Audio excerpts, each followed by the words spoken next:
ಬೆಳಗ್ಗೆ ಪತ್ರಿಕೆಯಲ್ಲಿ ಬಂತು, ಮಧ್ಯಾಹ್ನ 12 ಗಂಟೆ ಒಳಗೆ ಮಧುಗಿರಿಯಿಂದ ಸುಮಾರು 150-200 ಟೆಂಪೋ ಟ್ರ್ಯಾಕ್ಗಳಲ್ಲಿ ಎಲ್ಲ ನೀವು ಬೆಂಗಳೂರಿಗೆ ಬಂದು ಇಲ್ಲ ಅನಿತಕ್ಕ ನಿಲ್ಲಿಸಬೇಕು ಅಂತ ಹೇಳಿ ಅವತ್ತು ಒತ್ತಡವನ್ನ ಹೇಳಿದ್ರಿ ನನ್ನ ಮೇಲೆ. ನಾನು ಆ ದಿನ ಅನಿತಾ ಅವ್ರನ್ನ ನಿಲ್ಲಿಸಬೇಕು ಅಂತ ತೀರ್ಮಾನ ಮಾಡಿದ್ದು ರಾಜಕೀಯವನ್ನು ತರಬೇಕು ಅಂತ ಅಲ್ಲ.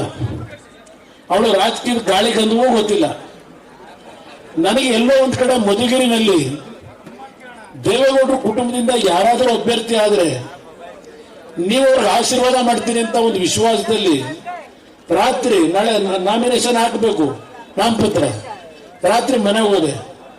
ಅನಿತಮ್ಮ ಏನಾದರೂ ಮಾಡಿ ನನ್ನ ಗೌರವ ಉಳಿಸು, ನಮಗೆ ಅಭ್ಯರ್ಥಿ ಇಲ್ಲ ಈಗ ಸದ್ಯಕ್ಕೆ, ನನ್ನ ಕಾರ್ಯಕರ್ತರು ನೊಂದೋಗಿದ್ದಾರೆ, ನೀನೊಂದು ನಾಮಪತ್ರ ಸಲ್ಲಿಸ್ಬಿಡು, ಚುನಾವಣೆ ನಾವು ನಡೆಸ್ಕೊತೀವಿ ಅಂತ. ನನ್ನ ಮಗ ಒಂದು ಮಾತು ಹೇಳಿದ, ನಮ್ಮಪ್ಪ ಒಂದು ತೀಟ ತಿರ್ಸ್ಕೊಳ್ಳೋದಕ್ಕೆ ನೀನು ನಿಲ್ಲು ಅಂತವನೇ, ನಮ್ಮಪ್ಪನ ಮಾತು ಕೇಳಬೇಡ ಅಂದ. ನಾನು ಕೊನೆಗೆ, ಯಾಕೆಂದ್ರೆ ನಾನು ನಿಮ್ಮ ಮುಂದೆ ಒಂದು ಮಾತು ಹೇಳ್ತೀನಿ, ಇವತ್ತು ಬಹುಶಃ ರಾಜ್ಯದಲ್ಲಿ ಬಹಳ ಕುತೂಹಲ ನಡೀತಾ ಇದೆ ಹಾಸನ ಜಿಲ್ಲೆ ರಾಜಕಾರಣದಲ್ಲಿ. ಆ ಕುತೂಹಲಕ್ಕೆ ಅಂತಿಮ ತರ ಹೇಳಿದ್ದೀನಿ, ಅದು ಬೇರೆ ವಿಷಯ. ಅನಿತಾ ಅವರು ನನ್ನನ್ನ ಮದುವೆ ಆಗಬೇಕಾದ್ರೆ ಒಂದು ಕಂಡೀಷನ್ ಹಾಕಿದ್ರು, ನೀವು ರಾಜಕಾರಣಕ್ಕೆ ಹೋಗಲ್ಲ ಅಂದ್ರೆ ಮದುವೆ ಆಯ್ತೀವಿ ಅಂತ. ನಾನು ಇಲ್ಲಮ್ಮ, ನಾನು ರಾಜಕೀಯದ ಆಸಕ್ತಿ ಇಲ್ಲ, ನಾನೇನು ಹೋಗಲ್ಲ ಅಂತ ಹೇಳಿದ್ದಕ್ಕೆ ಮದುವೆ ಆಗಿದ್ದು. ದೈವಾನುಗ್ರಹ, ದೇವರಾಟ, ಯಾವ ಕಂಡೀಷನ್ ಹಾಕಿ ಮದುವೆ ಆದಂತ ಅನಿತಾ ಕೊನೆಗೆ ಅವಳೇ ಚುನಾವಣೆ ನಿಲ್ಲಬೇಕಾಯ್ತು. ದೇವರಾಟ ಇದು. ನಂತರ ಏನೋ ಒಪ್ಪಿಸಿ ಕರ್ಕೊಂಡ್ಬಂದು ಅವತ್ತು ಬೆಳಗ್ಗೆ ಅರ್ಜಿ ಹಾಕಿಸ್ದೆ. 17-18 ದಿನದಲ್ಲಿ ಗುರುತು ಪರಿಚಯ ಇಲ್ಲದೆ ಇದ್ದ ಅನಿತಾ ಅವರನ್ನ ದೇವೇಗೌಡರ ಕುಟುಂಬದ ಸೊಸೆ ಅಂತ ಹೇಳಿ ಮಧುಗಿರಿ ಕ್ಷೇತ್ರದಲ್ಲಿ ಅಂತ ಒಂದು ದೊಡ್ಡ ಹೋರಾಟ.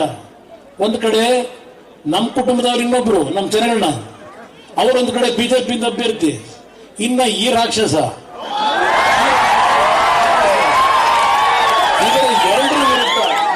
ಇದು ಎರಡರ ವಿರುದ್ಧ ನಾನು ಆ ತೀರ್ಮಾನ ತಗೊಂಡು ಹೊರಟಾಗ ರಾಜಕೀಯದಲ್ಲಿ ಗಾಳಿ ಗಂಧವೇ ಗೊತ್ತಿಲ್ಲದೆ ಇದ್ದಂತ ಅನಿತಾ ಕುಮಾರಸ್ವಾಮಿನ ಗೆಲ್ಲಿಸಿದಂತ ಪುಣ್ಯಾತ್ಮರು ನೀವುಗಳು. ದೇವೇಗೌಡರ ಬಗ್ಗೆ ಯಾವ ವ್ಯಕ್ತಿ 2004ರಲ್ಲಿ ದೊಡ್ಡೇರಿ ಹೋಬಳಿಯ ನನ್ನ ತಂದೆ ತಾಯಂದಿರ ಒಂದು ಆಶೀರ್ವಾದದಲ್ಲಿ ದೇವೇಗೌಡರು ಕೊನೆ ಹಂತದಲ್ಲಿ ಹುಷಾರಿಲ್ಲ ಬಂದು ಕೈ ಜೋಡಿಸಿ ಮನವಿ ಮಾಡಿದ್ರಿಂದ 1000ರಲ್ಲಿ ಗೆದ್ದಂತ ವ್ಯಕ್ತಿ ಜನತಾದಳದಲ್ಲಿ ಇವತ್ತು ಕಾಂಗ್ರೆಸ್ನಲ್ಲಿ ಅಭ್ಯರ್ಥಿ. ಒಂದು ಮಾತು ಹೇಳಿದ್ರು, ಈಗಾಗಲೇ ದೇವೇಗೌಡರಿಗೆ ಇಬ್ಬರು ಇದು ಊರ್ಗೋಲಬೇಕು, ಇಬ್ಬರು ಊರ್ಗೋಲಾಗಿ ಅವ್ರು ನಡೆಸಬೇಕು, ಕೆಲವೇ ದಿನದಲ್ಲಿ 4 ಹೆಗಲು ಕೊಡಬೇಕಾದ ದಿನ ಬರುತ್ತೆ ಅಂತಕ್ಕಂಥ ದೇವೇಗೌಡರ ಸಾವಿನ ಬಗ್ಗೆ ಚರ್ಚೆ ಮಾಡಿರ್ತಕ್ಕಂಥ ಆ ವ್ಯಕ್ತಿದು ಒಂದು ಭಾಗ. ತುಮಕೂರು ಜಿಲ್ಲೆಯಲ್ಲಿ ಕುತಂತ್ರದ ರಾಜಕಾರಣದಿಂದ ನಮ್ಮ ತುಮಕೂರು ಜಿಲ್ಲೆಯ ಜನ ದೇವೇಗೌಡರನ್ನ ಸೋಲಿಸಲಿಲ್ಲ. ಈ ಒಂದು ಬಿಜೆಪಿ, ಕಾಂಗ್ರೆಸ್ ಇವರೆಲ್ಲರೂ ಸೇರಿ ಕುತಂತ್ರದ ರಾಜಕಾರಣ ಮಾಡಿ ಸನ್ಮಾನ್ಯ ದೇವೇಗೌಡರ ಸೋಲಿಗೆ ಕಾರಣಕರ್ತರಾಗಿದ್ದಾರೆ. ಆ ಒಂದು ಸೋಲನ್ನ ಅವರ ಜೀವನದಲ್ಲಿ ಕೊನೆಯ ಹಂತದಲ್ಲಿ ಮಾನಸಿಕವಾಗಿ ಅವರ ಒಂದು ಹೃದಯದಲ್ಲಿ ಆ ನೋವನ್ನ ಪಟ್ಟು ಇವತ್ತು ಆರೋಗ್ಯದ ತೊಂದರೆಯಲ್ಲಿದ್ದಾರೆ. ಸಾರ್ವಜನಿಕವಾಗಿ ಬರಲಿಕ್ಕೆ ಸಾಧ್ಯ ಇಲ್ಲ. ಹಿಂದೆ ಬಂದಾಗಿ ಅವ್ರ ಹೋರಾಟ ನಾವು ಚಿಕ್ಕ ಮಕ್ಕಳಿಂದ ನೋಡಿದ್ದೇವೆ. ರೈತರಿಗೋಸ್ಕರವಾಗಿ ಅವರು ಪ್ರಾಣ ತೆತ್ತಿದ್ದಾರೆ. ರೈತರು ಅಂತ ಅವ್ರ ಜೀವನ ಎಲ್ಲ ರೈತರು ಮುಡಿಪಿಟ್ಟಿದ್ರು. ಈ ಜಿಲ್ಲೆಯ ಜನತೆಗೆ ಈ ವೇದಿಕೆ ಮುಖಾಂತರ ಮನವಿ ಮಾಡ್ತೇನೆ, ದೇವೇಗೌಡರು ಇನ್ನೂ ಸ್ವಲ್ಪ ದಿನಗಳ ಕಾಲ ನಮ್ಮ ಜೊತೆಯಲ್ಲಿ ಜೀವಂತ ಇರಬೇಕು ಅಂದ್ರೆ 11ಕ್ಕೆ 11 ಸ್ಥಾನಗಳನ್ನ ಚುನಾವಣೆಯಲ್ಲಿ ದೇವೇಗೌಡರನ್ನು ಸೋಲಿಸಿದ್ದಾರೆ. ಈ ಕಾಂಗ್ರೆಸ್ನ ಕುತಂತ್ರದ ರಾಜಕಾರಣದಲ್ಲಿ ಜಾತಿಯ ವ್ಯವಸ್ಥೆಯಲ್ಲಿ 11ಕ್ಕೆ ಸ್ಥಾನಗಳನ್ನ ಈ ಜಿಲ್ಲೆಯ ಜನತೆಯ ಒಂದು ಆಶೀರ್ವಾದ ಜನತಾದಳದ ಅಭ್ಯರ್ಥಿಗಳಿಗೆ ನೀಡಿ ಅಂತಕ್ಕಂಥದ್ದನ್ನ ಮಾಧ್ಯಮದ ಸ್ನೇಹಿತರಿದ್ದೀರಿ ನಿಮ್ಮ ಮುಂದೆ ಹೇಳ್ತಾ ಇದ್ದೇನೆ. ಆ ಪೀಠಾಧ್ಯಕ್ಷ, ನಾಯಕ ಸಮಾಜದ ಪೀಠಾಧ್ಯಕ್ಷರ ತಂದೆ ತಾಯಿ ಒಂದು ಗುಡಿಸಲು ಮನೆಯಲ್ಲಿದ್ದಾರೆ. ಆ ತಂದೆ ಈಗಲೂ ಈ ಇಳಿ ವಯಸ್ಸಿನಲ್ಲಿ ತಳ್ಳಗಾಡಿನಲ್ಲಿ ಮೂಟೆ ಹೊತ್ತು ಜೀವನ ಮಾಡ್ತಾ ಇದ್ದಾರೆ. ಪತ್ರಿಕೆಯಲ್ಲಿ ವರದಿ ಮಾಡಿದ್ರಿ.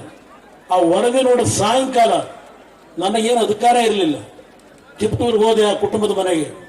2 ಲಕ್ಷ ರೂಪಾಯಿ ಕೊಟ್ಟು ಆ ಕುಟುಂಬದ ತಂದೆ ತಾಯಂದ್ರಿಗೆ ಆ ಪೀಠಾಧ್ಯಕ್ಷ ಗೌರವ ಸಲ್ಲಿಸಲಿಕ್ಕೆ ಕುಮಾರಸ್ವಾಮಿ ಯಾವ ರೀತಿ ನಡ್ಕೊಂಡಿದ್ದಾನೆ, ಇವತ್ತು ನಾಯಕ ಸಮಾಜದ ಓಟ್ ಬೇಕು ಅಂತಕ್ಕಂಥ ಈ ಕಾಂಗ್ರೆಸ್ನ ಅಭ್ಯರ್ಥಿ ನಾಯಕ ಸಮಾಜದ ಗುರುಗಳ ಕುಟುಂಬಕ್ಕೆ ಬಡವರನ್ನು ಬಿಟ್ಟುಬಿಡಿ.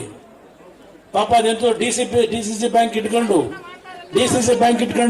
ಸಾಲ ಕೊಡ್ತೀನಿ ತಗೊಳ್ಳಿ ಸಾಲ ಕೊಡ್ತೀನಿ ಅಂತೇಳಿ ಅವ್ರ ಅಪ್ಪನ ಮನೆ ದುಡ್ಡೆಲ್ಲ ಅದು. ಆ ಡಿಸಿಸಿ ಬ್ಯಾಂಕ್ ದುಡ್ಡು ಇಟ್ಕೊಂಡು ಅಲ್ಲಿ ಸಾಲ ಕೊಡ್ತೀನಿ ಅಂತೇಳಿ ನಿಮ್ಮನ್ನ ಸಾಲಗಾರನಾಗಿ ಮಾಡಿಟ್ಟಿದ್ದಾರೆ. ಸತ್ಯಣ್ಣನ ಮಂತ್ರಿ ಮಾಡಬೇಕಾಗಿತ್ತು, ಆದ್ರೆ ಹಲವಾರು ಒತ್ತಡಗಳಲ್ಲಿ ಪಾಪ ಗುಬ್ಬಿ ಅವ್ರಿಗೊಬ್ಬ ಮಂತ್ರಿ ಮಾಡಿದ್ದೆ ನನಗೆ ಎಡವಟ್ಟಾಗೋಯ್ತು. ಮಂತ್ರಿ ಮಾಡಿ ನಾವು ನಮ್ಮ ಸಮಾಜದ ಒಂದು ಅಸಂಧಾನ ಒಂದ್ ಕಡೆ ನೋಡಿದೆ, ಇನ್ನೊಂದ್ ಕಡೆ ಅವರು ನೆಟ್ಟು ಉಳಿಲಿಲ್ಲ. ಜಿಲ್ಲೆ ಮಾಡ್ಕೊಡೋದಂತ ಮಾಡ್ಕೊಡೋದು. ಅದರಿಂದ 11 ತಾಲೂಕು ಇರೋದ್ರಿಂದ ತುಮಕೂರು ಜಿಲ್ಲೆನಲ್ಲಿ 11 ವಿಧಾನಸಭಾ ಕ್ಷೇತ್ರ ಇರೋದ್ರಿಂದ ಮತ್ತೊಂದು ಜಿಲ್ಲೆ ಮಾಡೋದೇನು ದೊಡ್ಡ ವಿಷಯ ಅಲ್ಲ. ಜಿಲ್ಲೆ ಮಾಡ್ಕೊಳ್ಳೋಣಂತೆ. ಅದ್ರ ಬಗ್ಗೆ ಇವತ್ತು ನಿಮ್ಮೆಲ್ಲರಿಗೆ ಮತ್ತೊಮ್ಮೆ ಕೈ ಜೋಡಿಸಿ